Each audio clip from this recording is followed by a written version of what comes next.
Hey you guys, it's Pico over here, live from Singapore on a Thursday night. Today was kind of a strange day. We started off really great energy. Woke up super early, got dressed up. Actually looked like I was awake from my Periscope this morning. That was at 6. Had a lot of my RVP ladies join me on the Periscope show, and that was really intimidating on one side and then exhilarating on the other, because suddenly I had to make sure I was making sense, and I was worried that I wasn't. But it was cool because they were very interactive and they had questions or comments, and that really helped me out. Made me feel like I had some value to deliver.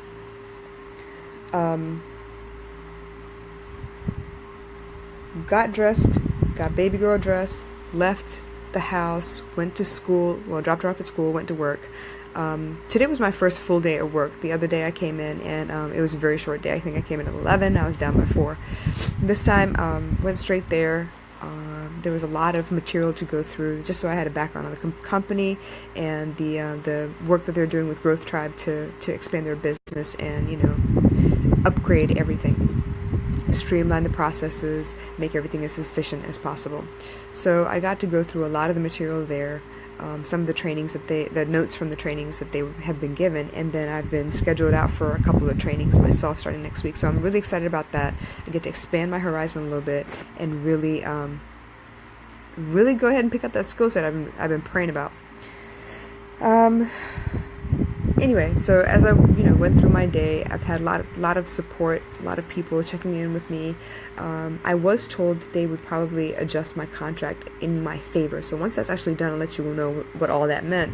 But in the meantime, just good news and a really great vibe. Everything was great except it was really cold in the office. I was ill prepared for the amount of AC that was blowing in my face. What else? Picked baby girl up from school.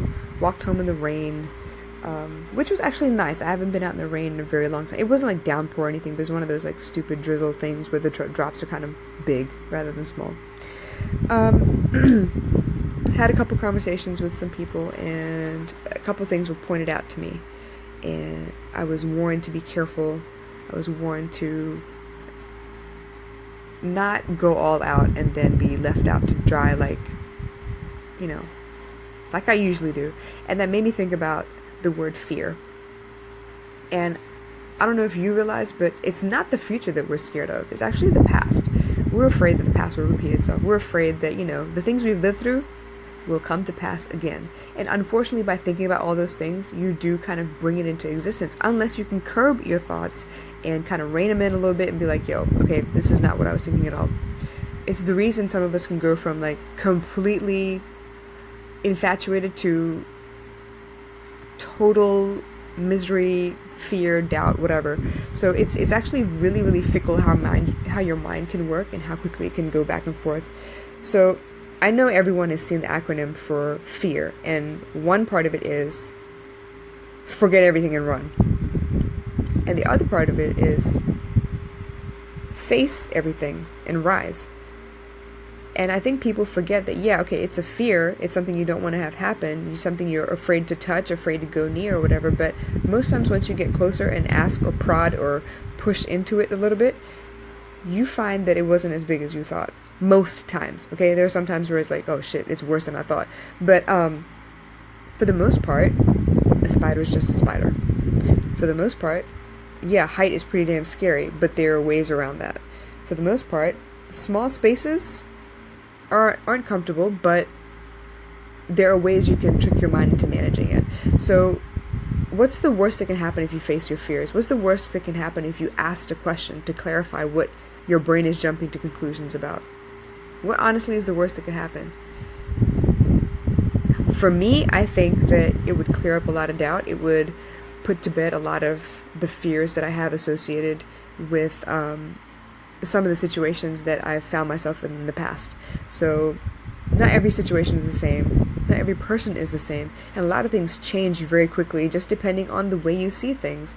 So I don't know. What do you think? Face everything and rise? Or forget everything and run? I'm thinking the first, you guys. I want to rise above everything. I don't want to be afraid of anything. And for the most part, I'm not. I don't want to be afraid of trusting people.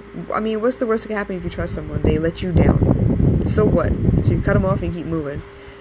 What's the worst that can happen if you don't trust anyone, though?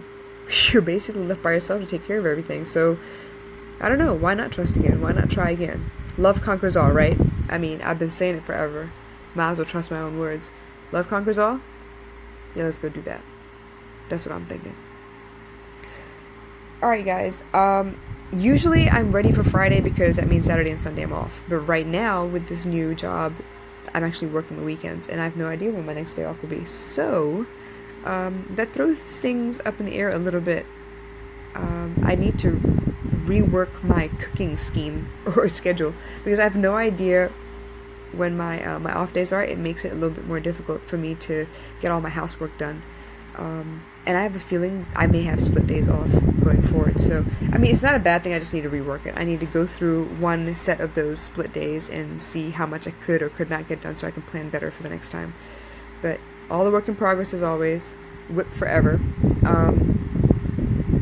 Yeah, I am optimistic about the future. I am excited about the fact that things can change for the better because I am no longer who I was.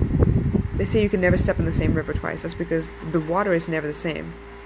And that's also because you are never the same. What you were 2 minutes ago is not what you are right now. I can tell you that for real because 10 minutes ago I did this live episode. And I heard myself talking and I was like, what the fuck? You lost your damn mind? So, I erased it and started over. Yeah. There are some mistakes that you can undo. There are some decisions that you can't undo. So why not? And if it'll leave you in a better place than you were before, why not? You were not the same person you were 10 minutes ago. I definitely was not. I'm optimistic again. Whereas when I left the last live episode, as in like episode 25, take 1, I was miserable at the end of that. And I was upset knowing that I had left you with a message like that. So I erased it and started over. Face everything and rise. Fear doesn't have to consume you. That's a choice you make. You could go, face it. Go face your bully. Go face your abuser. Get it over with. Because the fear of having to face them at some point and knowing you're not ready, that kind of sucks. That kind of pain kind of stays with you, and it involves all your decisions going forward. Face everything and rise above it. You can do this. And if you can't find a buddy, find somebody you trust to stand there right beside you as you do this. I know if I can do it, you guys, you can. You don't know my whole story yet. You will. If I can do this, I'm telling you, you can. Alright? Alright, I'll catch up with y'all later. Like I said, Friday doesn't mean the same thing it used to mean. And I'm a little upset about that, but I'll get over it. So, Friday tomorrow, I'll check in with you and we'll see what goes on. Love y'all. Bye.